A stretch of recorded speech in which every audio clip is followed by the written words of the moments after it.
मचिया ही बैठी है सासु तो बहू हर आरज करे, बहू हर आरज करे हो। सासु मगही के पनावा मांगौती तो दातावा रंगाइत, तो दातावा रंगाइत हो। मचिया ही बैठी है सासु तो बहू हर आरज करे, बहू हर आरज करे हो। सासु मगही के पनावा मांगौती तो दातावा रंगाइत, तो दातावा रंगाइत हो। सासु मगही के पनावा मांगौती तो दातावा रंगाइत हो। नहीं हमें पनावा लगायन, ना बरई बसायन, ना बरई बसायन हो। बहू हर नैहर से पनावा मांगावा तो दातावा रंगावा, तो दातावा रंगावा हो। नहीं हमें पनावा लगायन, ना बरई बसायन, ना बरई बसायन हो। बहू हर नैहर से पनावा मांगावा तो दातावा रंगावा, तो दातावा रंगावा हो।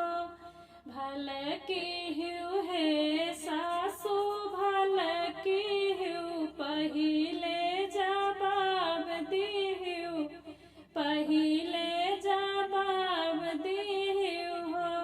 सासु जब राजाई है जवनरिया तो पनावा मांगई बयो, दातावा रंगाई बई हो।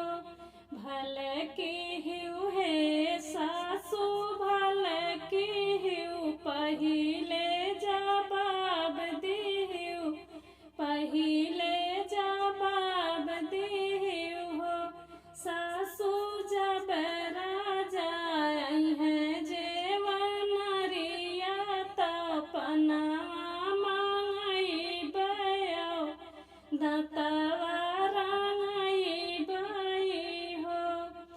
बेटी मोरी जेवना बनई है, ओ बेटा कहाँ जेवई है, ओ बेटा कहाँ जेवई है हो। बहू हमहू जे बैठब चाऊ खटावा तो कैसे पनवा मंगबू तो दातावा रंगाई बिऊ हो। बेटी मोरी जेवना बनई है, ओ बेटा कहाँ जेवई है, ओ बेटा कहाँ जेवई है हो। बहू हमहू जे बैठब चाऊ खटावा तो कैसे पनवा मंगबू तो दातावा रंगाई बिऊ हो। बहू हमहू जे बैठब चाऊ खटावा तो कैसे मंगबू तो दातावा रंगाई बिऊ हो। भले की हूँ है सासु, भले की हूँ दूसरा जवाब दीहूँ,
कैसे पनवा मांगे बुआ दातावा रंगाई बिऊ हो बाहु हमाहु जे सोइबे गोड़ावरिया तो कैसे पनवा मांगे बुआ दातावा रंगाई बिऊ हो भले की हिउ हे सासु भले की हिउ तीसरा जवाब दिहिउ तीसरा जवाब दिहिउ हो भले की हिउ हे सासु भले की हिउ तीसरा जवाब दिहिउ तीसरा जवाब दिहिउ हो बाहु चढ़ी गई झझकिया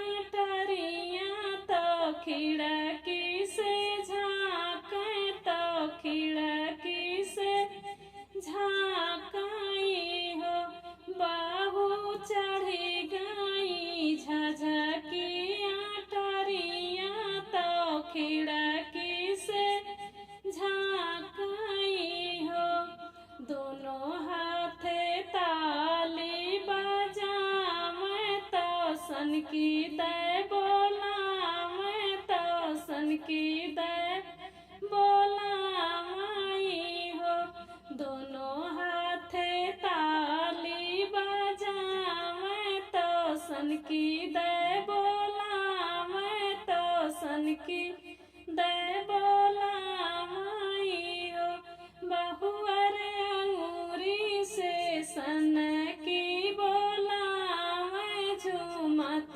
पियवाया मैं झूमत पियवाया माई हो बहुअर अंगूरी से सन की बोलावे झूमत पियवाया माई हो कवन जरूरत तोहरे लागे तू हमें का बोलायू तू हमें का बोलायू हो पिया बरई से पनावा ले आऊ त्या तो दातावा रंगाइत तो दातावा रंगाइत हो पिया बरई से पनावा ले आऊ त्या तो दातावा रंगाइत हो कैसे के ले बूझे खैरा तो कैसे के सो पड़िया तो कैसे के सो पड़िया हो कैसे के ले बूझे खैरा तो कैसे